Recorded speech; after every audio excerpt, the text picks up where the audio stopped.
क्या आप जानते हैं, भारत को दुनिया में लोकतंत्र की जननी कहा जाता है, लेकिन उसी भारत में एक परिवार ने लोकतंत्र को अपनी बपौती समझकर देश पर राज किया और मनचाहे तरीके से देश को चलाया। उस दौर में सरकार को जनहित से कोई सरोकार ही नहीं था।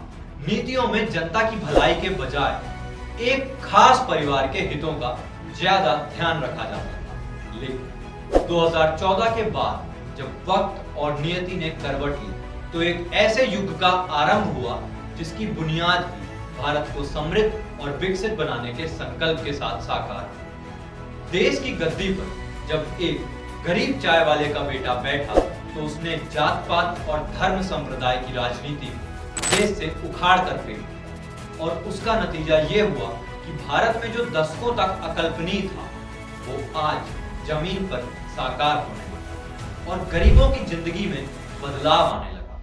2014 से पहले तक कोई सोच तक नहीं सकता था कि कच्ची झोपड़ियों में रहने वाले गरीबों के पास अपना मकान होगा, लेकिन मोदी जी ने ये कर दिखाया। आज गरीब के पास मकान भी है, उस घर में नल से जल भी है, बिजली का कनेक्शन भी है और रसोई में गैस भी है।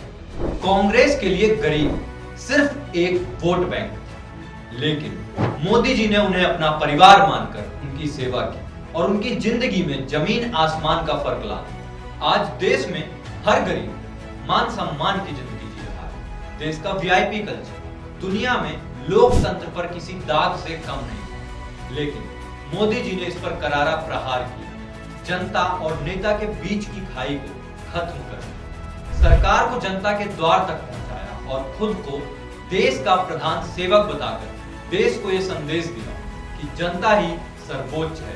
मोदी जी ने देश की राजनीति को भी नई दिशा देने का काम किया।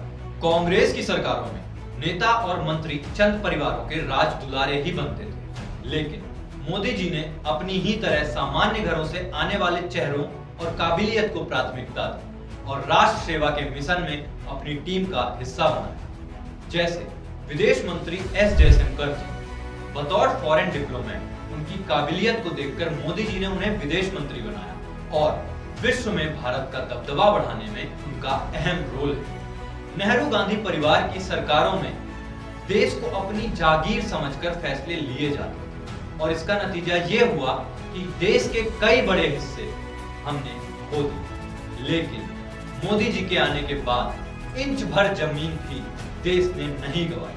अब आप ही बताइए, आपको कैसा नेता चाहिए, जो अपने परिवार को ही पूरा देश समझे या वो जो पूरे देश को ही अपना परिवार समझे? सही और गलत का फैसला आपको ही करना है। धन्यवाद।